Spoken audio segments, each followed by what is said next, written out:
ఈ రోజుల్లో కూడా చాలామంది పేషెంట్ అటెండెంట్స్ డెలివరీ అయిన తర్వాత కానీ, లేదా సిజేరియన్ సర్జరీస్ అయినా, లేకుంటే హిస్టెక్టమీస్ కానివ్వండి, లేదా ఏదైనా దెబ్బలు తగిలి పుండు పడిన వాళ్ళలో, ఇలాంటి వాళ్ళందరిలో కూడా పప్పు పెడితే కుట్లు చీము పడతాయని చాలామంది అపోహపడుతూ ఉంటారు. ఈ భయంతోటి చాలామంది పేషెంట్ అటెండెంట్స్ డెలివరీ అయిన తర్వాత పప్పు పెట్టకుండా ఉంటారు. అలాగే వాళ్ళకి టిఫిన్స్‌లోకి పల్లీల చట్నీ లాంటివన్నీ పెట్టకుండా అవాయిడ్ చేస్తూ ఉంటారు. సో, దీనిలో ఎంతవరకు వాస్తవం ఉందనేది ఈ వీడియోలో చూద్దాం.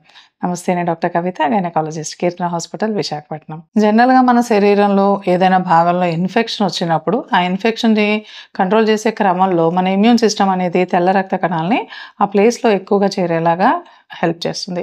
సో, అక్కడ చేరిన తెల్ల రక్త కణాలు ఇన్ఫెక్షన్‌ని కంట్రోల్ చేసే క్రమంలో చాలా వరకు చనిపోతూ ఉంటాయి.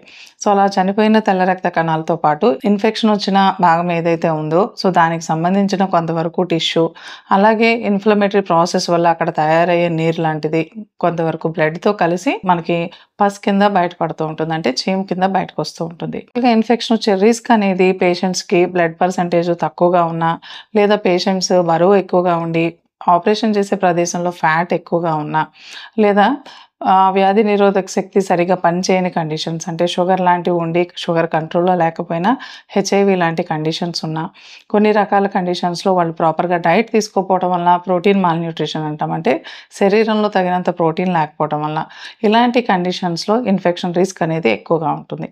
అంతేగాని మనం పప్పులు పెట్టడం వల్ల కుట్లు చీము పట్టడం అనేది జరగదు. పైగా పప్పులో ప్రోటీన్ కంటెంట్ అనేది ఎక్కువగా ఉంటుంది. సో, అందువల్ల ఏంటంటే ప్రోటీన్ తీసుకోవడం వల్ల వాస్తవానికి చెప్పాలంటే కుట్లనేవి తొందరగా మానుతాయి. అలాగే బాలింతల్లో, అంటే స్పెసిఫిక్‌గా డెలివరీస్ అయిన తర్వాత మనం ప్రోటీన్ ఇవ్వటం వల్ల మిల్క్ ప్రొడక్షన్ అనేది కూడా ఎక్కువగా ఉంటుంది. సో, అంతేగాని పప్పు తినడం వల్ల కుట్లనేవి చీము పట్టదు. సో, అందువల్ల మీరు ఎలాంటి భయం లేకుండా డెలివరీస్ అయిన తర్వాత గానీ, సిజేరియన్ అయిన తర్వాత, లేదా హిస్టెరెక్టమీస్ కానీ, వేరే సర్జరీస్ ఏమన్నా అయినా కూడా మీరు పప్పు అనేది సేఫ్‌గా ఇవ్వచ్చు. I hope this information is useful to you. Share this information with your family and friends. Thank you.